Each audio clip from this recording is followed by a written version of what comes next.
주님의 이름으로 문안드립니다.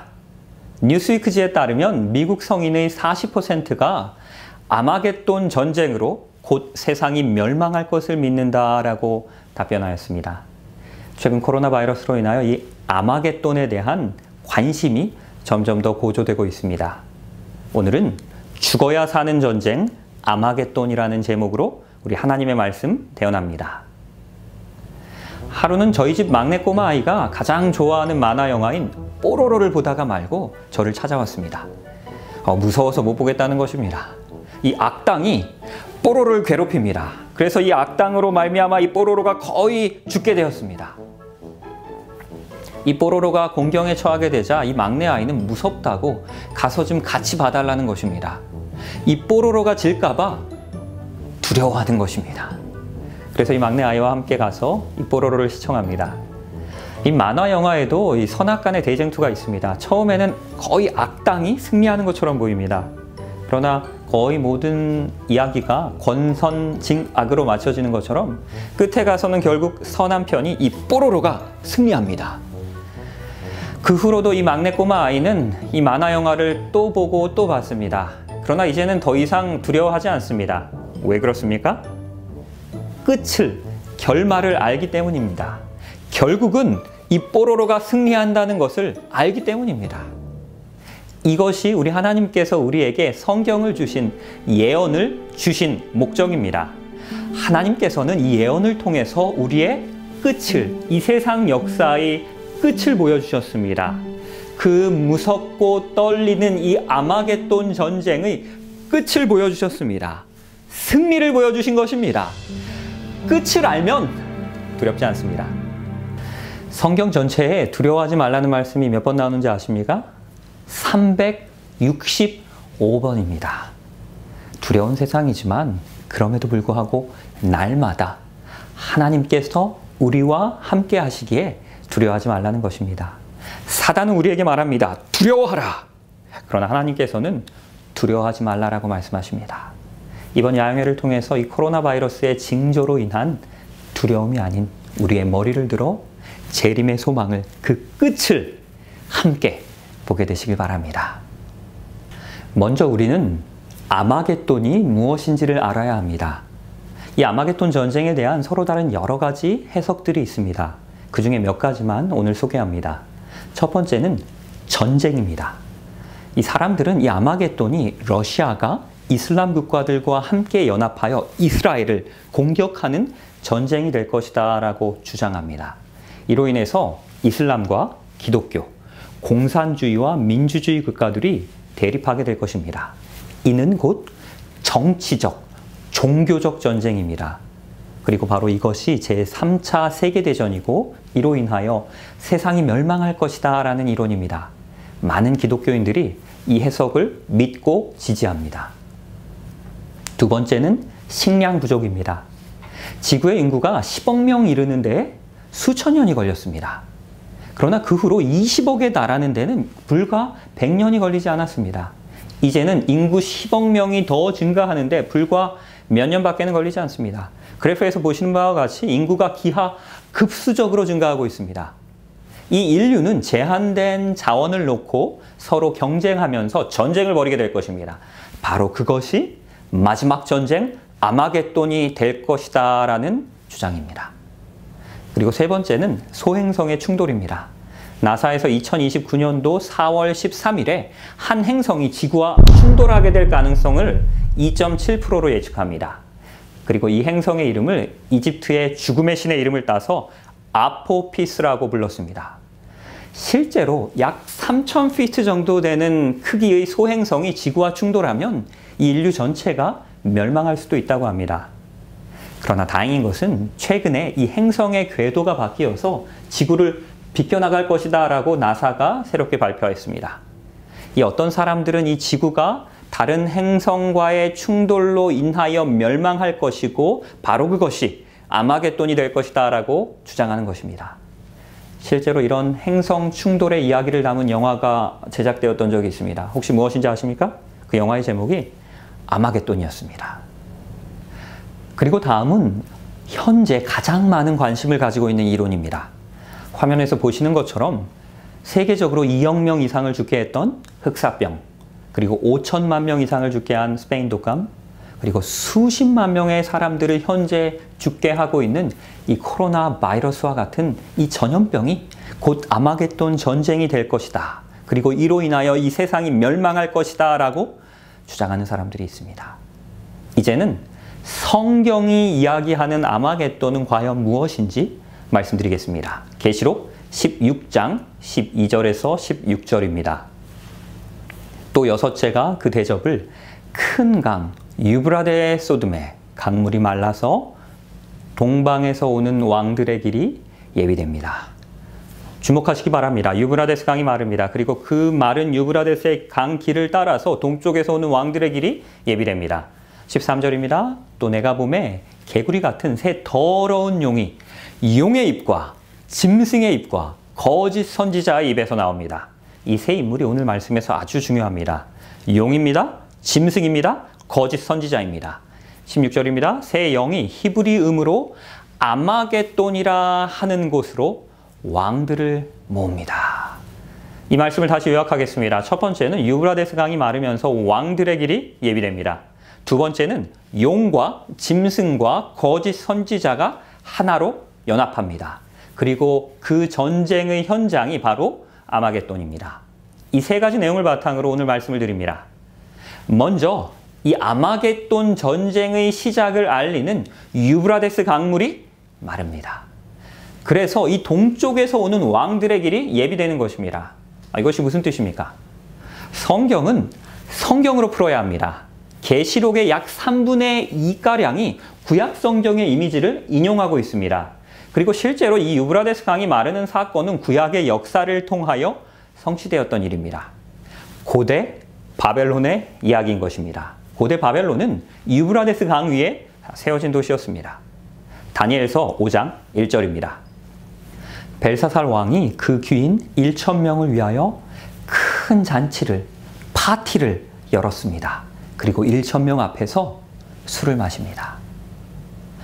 바벨론 왕 느부갓네살은 이미 죽었습니다. 이제는 그의 손자인 벨사살이 왕위에 있을 때입니다. 이 동쪽에서부터 쳐들어온 그 대규모의 군대가, 페르시아 군대가 이 바벨론 성을 포위하고 있었습니다.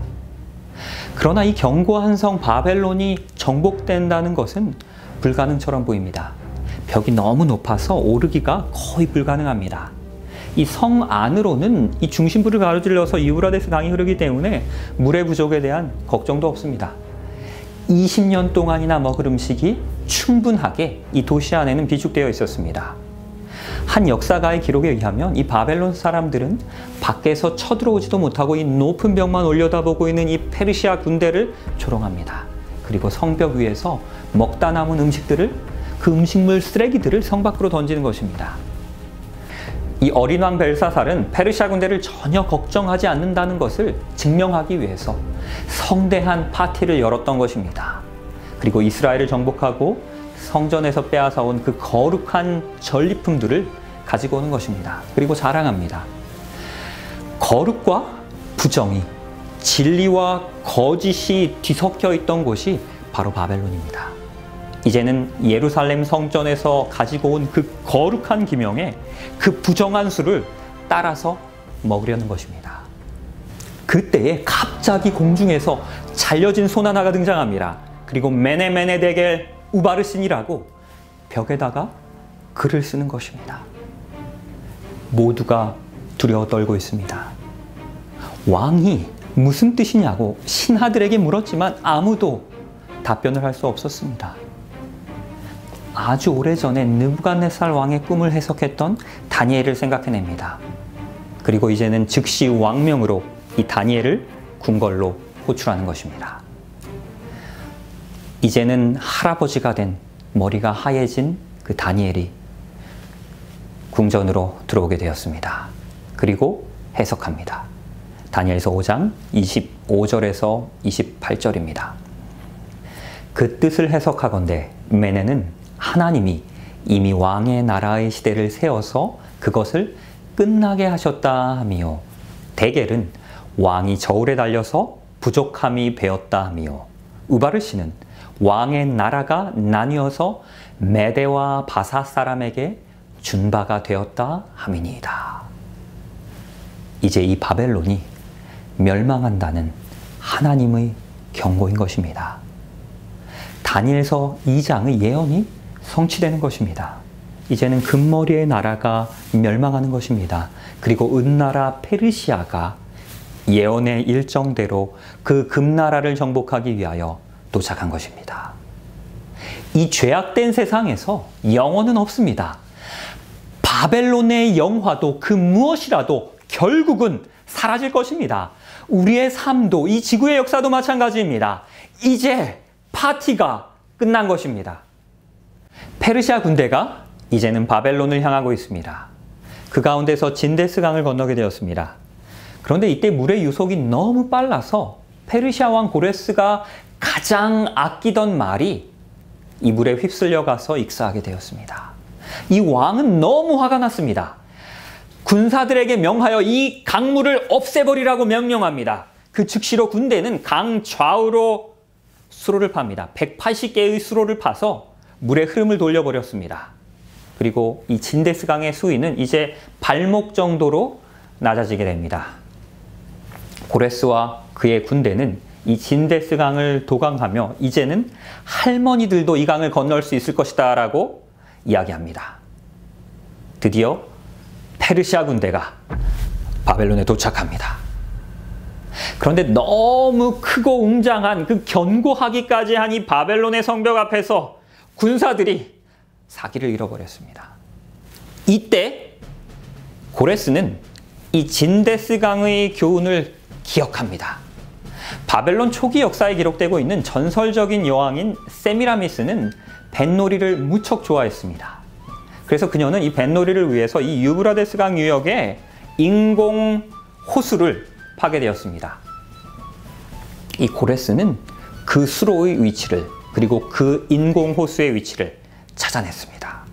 이제는 페르시아 군대가 그 수로에 가서 단순히 그 수로의 문을 열었습니다. 그리고 이제 유브라데스 강의 강물들이 그 수로를 통해서 그 인공 호수로 배수됩니다. 유브라데스 강물이 마른 것입니다.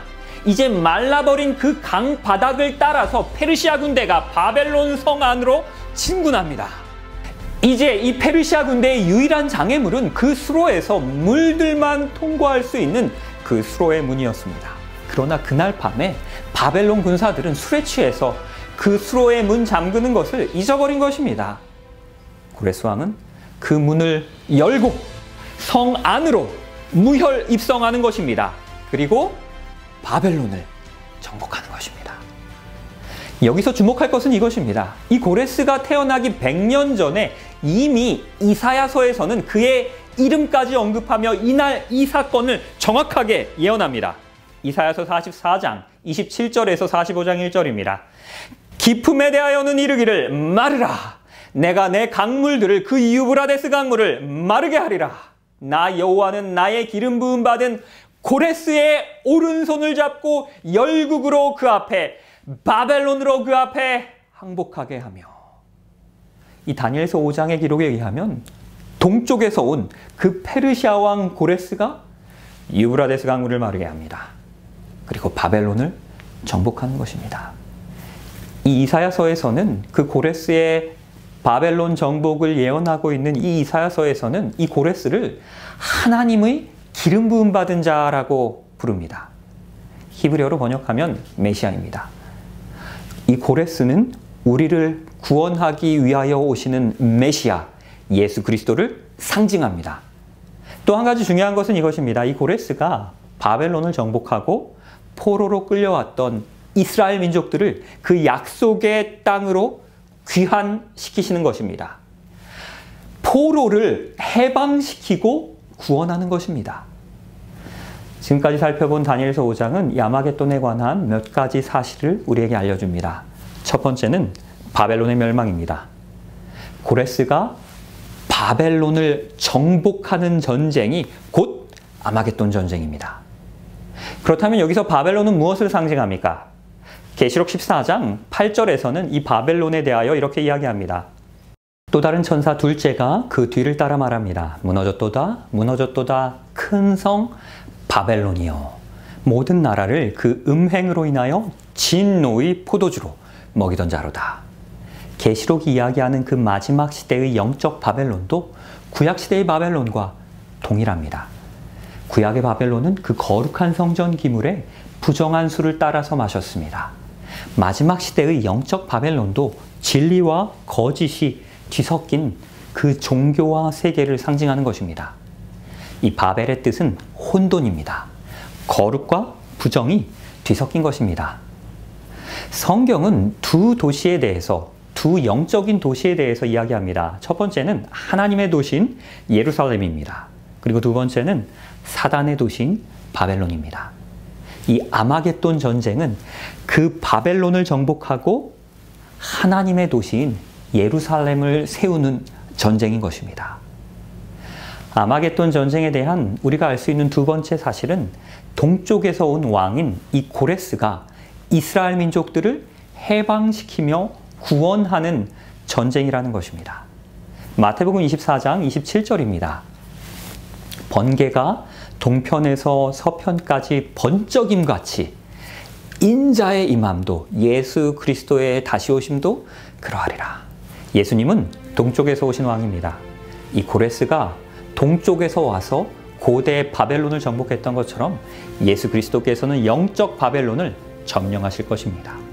그리고 이 고레스가 예루살렘 귀환령을 내려서 이스라엘 민족을 해방시키고 귀환시켰던 것처럼 마찬가지로 예수 그리스도께서도 다시 오셔서 그 바벨론 정복하시고 우리를 죄의 속박으로부터 구원하시고 하늘 예루살렘으로 우리를 귀환시키실 것입니다. 우리를 구원하시는 그 영적인 전쟁이 바로 아마겟돈 전쟁인 것입니다. 여기서 우리가 던져야 할 중요한 질문은 이것입니다. 그렇다면 예수 그리스도께서는 이 바벨론을 어떻게 정복하십니까? 계시록 12장 9절에서 10절입니다. 큰 용이 내어 쫓기니 옛뱀 곧 마귀라고도 하고 사단이라고도 하는 온 천하를 꿰는 자라. 땅으로 쫓기니 그의 사자들도 저희와 함께 내어 쫓기니라. 또 들으니 하늘에서 큰 음성이 있어 가로되 이제 우리 하나님의 구원과 능력과 나라와 또 그의 그리스도의 권세가 이루었으니 우리의 형제들을 참소하던 자가 우리 하나님 앞에서 밤낮 참소하던 자가 쫓겨났고, 본문에서는 사단이 쫓겨났다는 것을 4번이나 강조합니다. 쫓겨났고 쫓겨났고 또 쫓겨났고 쫓겨납니다. 어떻게 쫓겨나는 것입니까? 어떻게 예수 그리스도께서 승리하신 것입니까? 우리는 그 답을 요한 복음에서 찾을 수 있습니다. 여러분 아시는 것처럼 이 요한 복음의 저자와 요한 계시록의 저자는 동일합니다. 누구입니까? 요한입니다. 요한의 계시록 12장에서는 사단이 패배합니다. 그리고 요한의 복음서 12장에서는 예수 그리스도께서 사단을 이기시는 방법에 대하여 우리에게 진술합니다. 요한의 복음서 12장 31절입니다. 이제 이 세상의 심판이 이릅니다. 그리고 이 세상의 임금이 쫓겨납니다. 계시록 12장과 동일한 이야기입니다. 세상의 임금, 곧 사단이 쫓겨납니다. 어떻게 쫓겨납니까? 예수 그리스도께서 어떻게 이 사단을 이기시는 것입니까? 32절입니다. 내가 땅에서 들리면, 십자가에 들리면 모든 사람들을 다 해방시키고 구원하여 내게로 이끌겠노라. 예수 그리스도께서 이 아마겟돈 전쟁 가운데서 십자가로, 죽음으로, 들리심으로, 사랑으로 승리하신 것입니다. 바로 이것이 예수 그리스도께서 영적인 바벨론을 정복하시는 방법입니다. 이것이 이 아마겟돈 전쟁의 승리의 비결인 것입니다. 계속해서 계시록 5장을 보시겠습니다. 요한이 비전 가운데 하늘의 보좌를 봅니다. 내가 보니 보좌와 네 생물과 장로들 사이에 어린 양이 섰는데 하늘에 하나님의 보좌가 있습니다. 여러분들은 이 보좌에서 무엇을 기대하십니까? 당연히 왕 중의 왕이신, 신 중의 신이신, 온 우주의 창조주이신 우리 하나님께서 근엄하게 그 보좌에 앉아 계실 것을 당연히 기대합니다. 그런데 요한이 본 것은 무엇입니까? 어린 양입니다. 그것도 힘없이 죽임당한 어린 양입니다. 예수 그리스도께서는 어린 양으로 총 33번 신약에서 불려졌습니다. 그 중에서도 요한이 기록한 요한복음에 3번, 그리고 요한의 계시록에 27번 기록되고 있습니다. 리처드가 기록한 계시록의 신학이라는 책에서는 이렇게 주석합니다. 계시록 5장 6절에서 보좌에 죽임당한 어린 양이 있다는 것은 예수 그리스도의 희생적 죽음이 곧 우리 하나님께서 세상을 통치하시는 방법이라는 뜻입니다. 예수 그리스도께서는 희생과 죽음으로 이 세상을 이기시고 통치하십니다. 죽음으로 이기는 전쟁이 바로 아마겟돈인 것입니다. 바로 이것이 이 영적인 전쟁에서 우리가 승리하는 비결입니다. 갈라디아서 2장 20절입니다. 내가 그리스도와 함께 십자가에 못 박혔나니 내가 죽었나니 그런즉 이제는 내가 산 것이 아니요 오직 내 안에 그리스도께서 사시는 것입니다. 예수 그리스도께서 그리하신 것처럼 우리도 죽어야 합니다. 나의 자아가, 나의 이기심이, 이 세상을 향한 나의 욕심과 쾌락이 십자가에서 죽어야 합니다.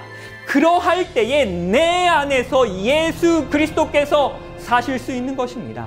그러할 때에 예수께서 나를 대신하여 싸우실 수 있는 것입니다. 이기실 수 있는 것입니다. 이 아마겟돈 전쟁은 죽어야 사는 전쟁입니다.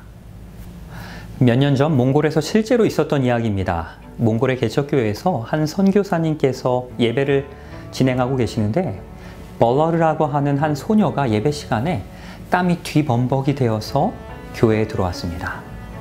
이 소녀는 몇 달 전에 회심하고 침례를 받은 소녀였습니다.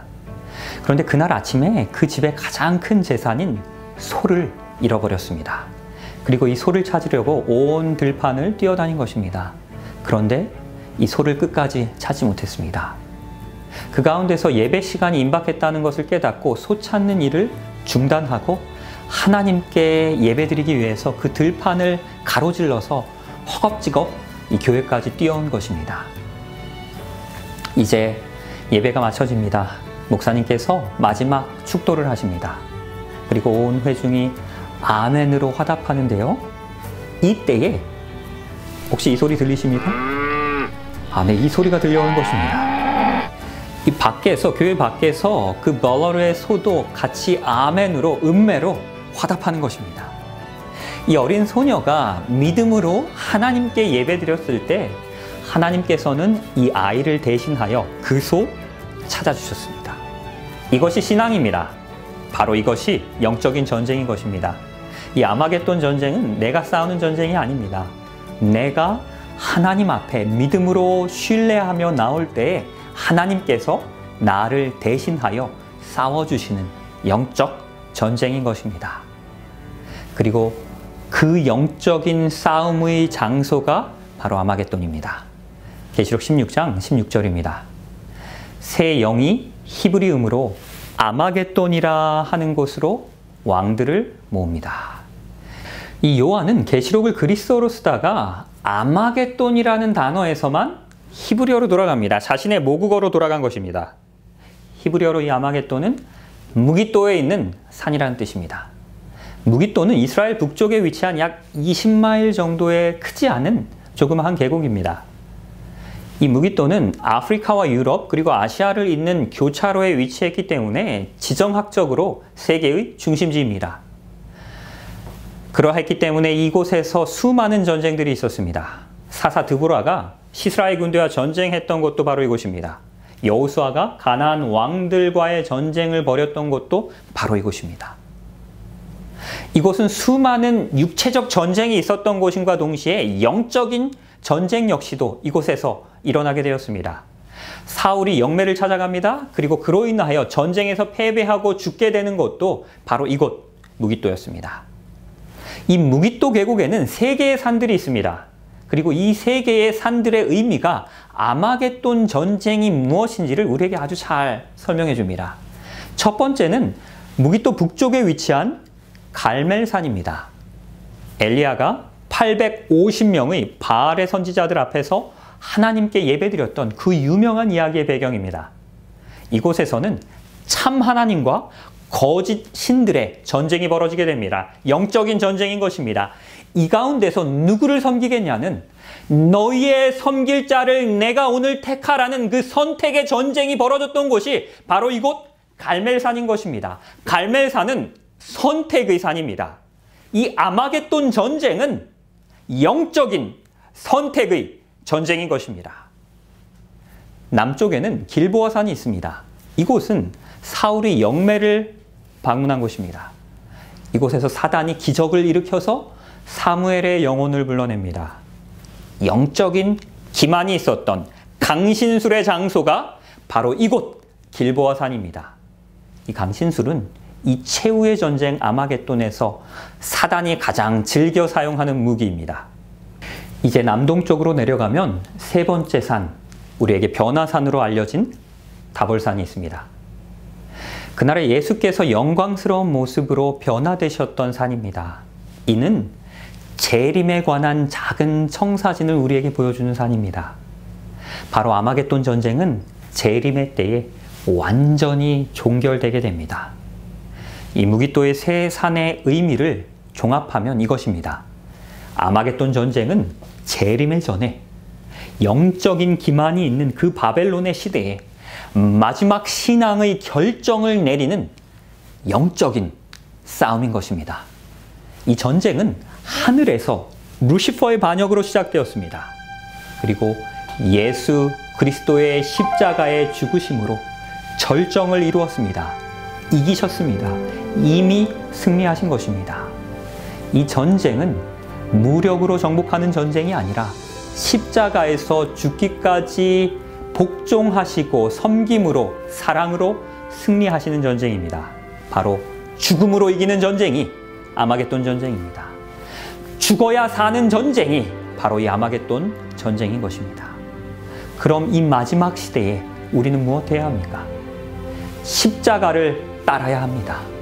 이 십자가로 세상을 정복하신 예수 그리스도의 길을 따라야 합니다.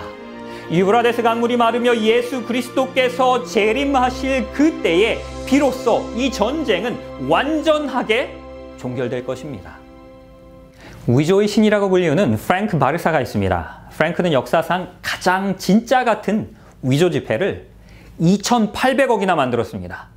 놀라운 것은 이 위조 지폐는 전문가도 식별이 불가능합니다. 그런데 그는 이 돈들을 많이 인쇄해서 싼 값에 넘기는 과정에서 FBI에 걸리게 됩니다. 그리고 감옥에 가게 되었습니다. 하지만 놀랍게도 6주 만에 석방됩니다. FBI에 자신의 위조지폐 인쇄 기술을 전수해주는 조건이었습니다. 그래서 지금도 위조범들은 이 프랭크 바르사를 위조의 신이라고 부릅니다. 위조범들은 동전을 위조하지 않습니다. 지폐를 위조합니다. 왜 그렇습니까? 가치가 있기 때문입니다. 가치가 있는 것에는 항상 모조품들이 있습니다. 사단은 위조의 신입니다. 가장 가치 있는 계명인 안식일을 위조하여 주일로 만들어냈습니다. 이 마지막 전쟁에서도 감히 삼위 하나님을 위조합니다. 거짓 삼위일체를 만드는 것입니다. 용과 짐승과 거짓 선지자의 연합을 만들어냅니다. 계시록 16장 13절입니다. 또 내가 보매 개구리 같은 새 더러운 영이 용의 입과 짐승의 입과 거짓 선지자의 입에서 나오니, 이 용은 아버지 하나님, 그리고 짐승은 예수님, 거짓 선지자는 성령의 역할로 연합합니다. 그리하여 진리를 공격하고 하나님의 백성들을 핍박하는 것입니다. 먼저 여기서 용의 정체는 무엇입니까? 계시록 12장 9절입니다. 큰 용이 내어 쫓기니 옛뱀, 곧 마귀라고도 하고 사단이라고도 하는 온 천하를 꿰는 자입니다. 이 용은 사단입니다. 이 사단을 옛 뱀이라고 칭합니다. 무엇을 참조하라는 것입니까? 창세기입니다. 지금 요한은 이 창세기의 이미지를 인용하고 있는 것입니다. 창세기 3장 4절에서 5절입니다. 뱀이 여자에게 이르되 너희가 결코 죽지 아니하리라. 그것을 먹는 날에 너희의 눈이 밝아져서 하나님과 같이 되어서 선악을 알 줄 하나님이 아심이니라. 이 뱀은 여기서 두 가지 주장을 합니다. 첫 번째는 죄를 지어도 죽지 않는다는 것입니다. 곧 영혼이 불멸한다는 것입니다. 두 번째는 하나님처럼 될 수 있다는 것입니다. 바로 이것이 이 모든 이교도의 기초가 되는 강신술의 사상입니다.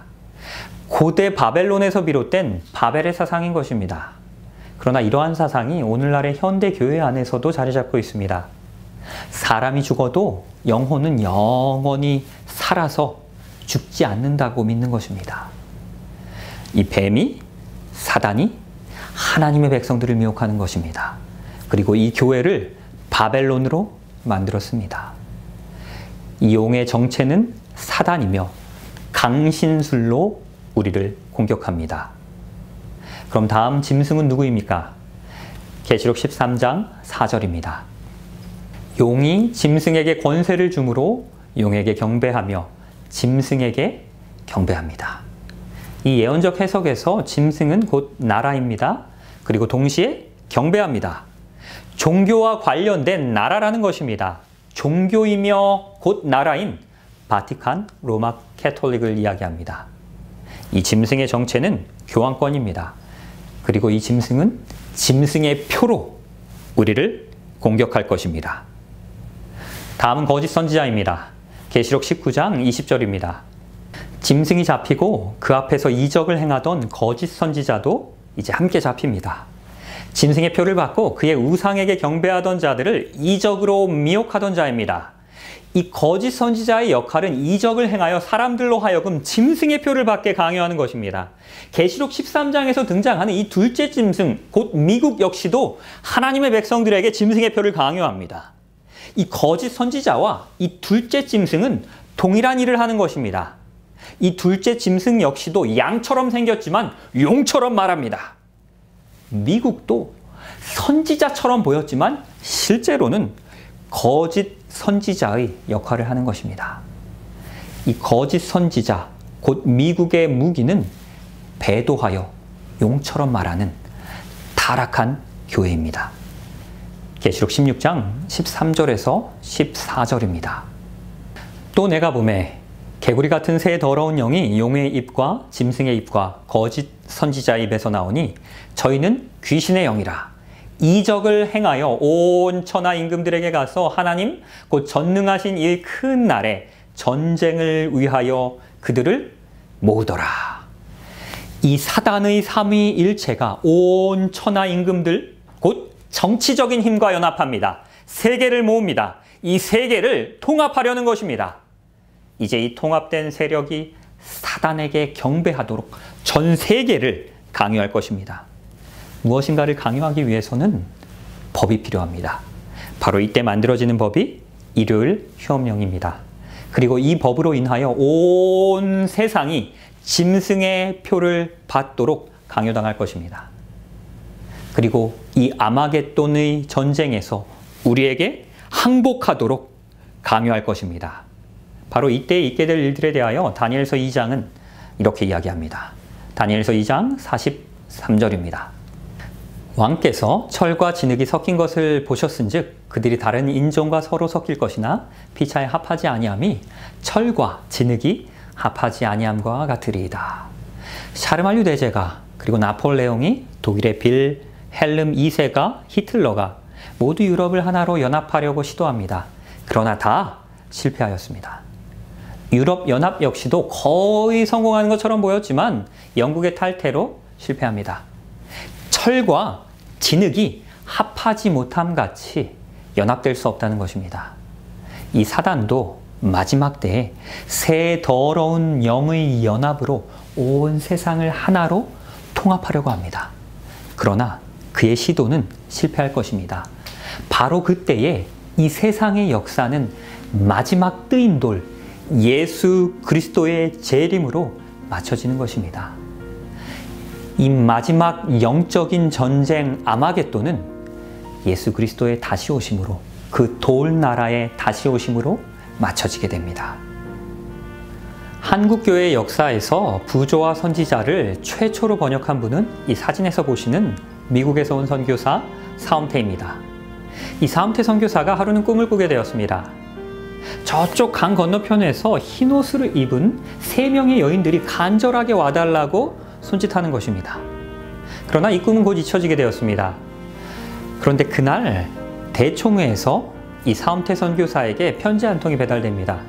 조선이라는 땅으로 가서 복음을 전해달라는 내용이었습니다. 처음 듣는 나라였기 때문에 도서관에 갑니다. 그리고 조선이라는 나라에 대한 백과사전을 찾아보게 되었습니다. 이 백과사전의 내용을 찬찬히 살펴보던 중에 깜짝 놀랄 일이 있었습니다.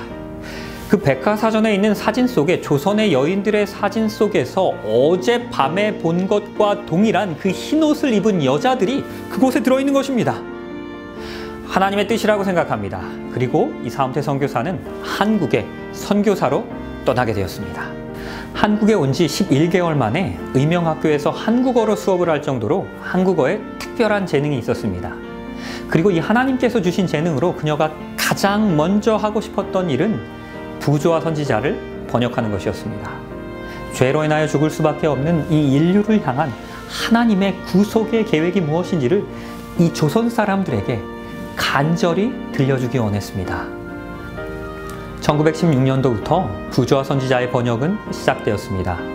그리고 사단은 이 사명을 막기 위하여 이 사움태 선교사를 공격합니다. 이질에 걸려서 신음하면서도 병상에서도 번역하는 일을 멈추지 않았습니다. 당시의 모든 동료 선교사들이 미국에 가서 치료받고 다시 돌아오라라고 강권하였지만 이 사움태 선교사는 하나님께서 나에게 주신 이 사명인 부조와 선지자의 번역을 모두 마칠 때까지 돌아가지 않겠노라 라고 동료들에게 이야기합니다. 죽으면 죽으리라 라고 외치면서 무려 3년을 병마와 싸우며 이 책의 번역을 완성하게 되었습니다. 사단은 그에게 주어진 사명을 다하지 못하도록 끝까지 그녀를 공격했지만 물러서지 않았습니다. 사움태 선교사는 이 번역을 모두 마치고 이제 미국으로 떠나게 됩니다. 하지만 이미 병세가 너무 악화되어서 돌아간 지 5개월 만에 하나님의 품에 안기게 되었습니다. 23살에 가장 아름다운 나이에, 꽃다운 나이에 조선으로 와서 무려 13년을 이 조선 땅을 위하여 헌신하며 봉사합니다. 미혼으로 36살에 우리 조선인들에게 대쟁투의 시작인 이 부조와 선지자를 선물하고 돌아가셨습니다. 한 선교사의 사랑으로, 죽음으로 조선에 선물된 책이 바로 이 부조와 선지자인 것입니다. 1920년도 1월 교회 진함에 실린 이 사움태 선교사를 향한 조선 합회의 추모사입니다. 사랑하는 우리 누나, 조선을 위하여 그렇듯 사랑하여 막대한 근면과 고심으로 행하던 일, 심한 병을 얻은 후에도 힘쓰던 일, 지금 잠든 누나의 훌륭한 모범을 우리 모두 힘써 따르기를 보고하노라. 부조와 선지자가 조선에 최초로 번역되었을 때의 책의 제목은 고대사화였습니다. 이 고대사화의 첫 장은 우리에게 하나님은 사랑이라고 분명하게 그리고 힘있게 이야기합니다. 이제 후에 번역이 완료된 대쟁투의 책의 맨 마지막 문단에서도 이렇게 이야기합니다. 대쟁투는 끝이 났다. 죄와 죄인들은 없어졌다. 온 우주는 깨끗하여졌습니다. 오직 조화와 기쁨의 맥박만이 온 우주의 만물을 통하여 고동합니다. 생명과 빛과 환희가 만물을 창조하신 분에게서 끊임없이 넓은 우주로 퍼져간다. 가장 작은 원자로부터 가장 큰 세계에 이르기까지 만물은 생물계와 무생물계를 막론하고 조금도 흠이 없는 아름다움과 완전한 기쁨으로 하나님은 사랑이시라고 선포합니다. 사랑으로 시작하여 사랑으로 맞춰지는 역사가 대쟁투의 역사인 것입니다. 이 아마겟돈 전쟁은 십자가의 사랑으로 죽음으로 승리하는 전쟁입니다. 그 길고 험한 전쟁은 예수 그리스도의 재림으로 맞춰지게 될 것입니다. 누가복음 21장 26절에서 28절입니다. 사람들이 세상에 임할 일을 생각하고 무서워함으로 기절하리니 이는 하늘의 권능들이 흔들리겠습니다. 그때에 사람들이 인자가 예수 그리스도께서 구름 타고 능력과 큰 영광으로 오는 것을 볼 것입니다. 이런 일이 되기를 시작하거든 일어나 머리를 들라 너희의 속량이 구원이 가까웠느니라. 난리와 난리가 끊이지 않고 있습니다. 지진으로, 전쟁으로, 폭동으로, 코로나 바이러스로 인하여 무서워하고 기절합니다. 이러한 무서운 난리가 시작될 때에 우리는 무엇해야 합니까? 징조를 보며 두려워하는 것이 아니라 그 징조 너머에서 이 세상을 이기시고 나를 구원하러 다시 오시는 우리 구주 예수 그리스도의 발자국 소리를 듣게 되시기 바랍니다. 죽음으로 이기는 전쟁이 아마겟돈 전쟁입니다. 예수 그리스도께서 십자가의 사랑으로 이미 승리하셨습니다. 그 십자가 앞에서 나의 자아가, 나의 욕심이, 나의 정욕이 죽을 때에, 내가 죽을 때에 내 안에서 예수 그리스도께서 사실 것입니다. 그러할 때에 예수의 승리가 곧 나의 승리가 될 것입니다. 죽어야 사는 전쟁이 바로 이 아마겟돈 전쟁입니다. 이 마지막 시대를 살아가는 오늘 이 시간이 결심해야 하는 시간입니다. 다시 한번 우리 자신을 되돌아보고 하나님 앞에 다시금 회개하며 나 자신을 바로 세우고 이 두려운 환난 앞에서도 머리를 들어 일어나게 되시기 바랍니다. 우리 재림교회의 젊은이들이요, 머리를 들어 일어나게 되시기 바랍니다. 이 재림교회를 지탱하는 우리 집사님들이시여, 장로님들이시여, 머리를 들고 일어나게 되시기 바랍니다. 그래야 이 교회가 다시 살아납니다. 우리 하나님 한 분만 두려워한다면 우리는 그 어떠한 것도 두려워할 것이 없습니다. 예수 그리스도만을 따라 십자가의 길을 따르기로 다시 한번 결심하시는 이 시간이 되시길 바라면서 오늘 말씀을 마치겠습니다.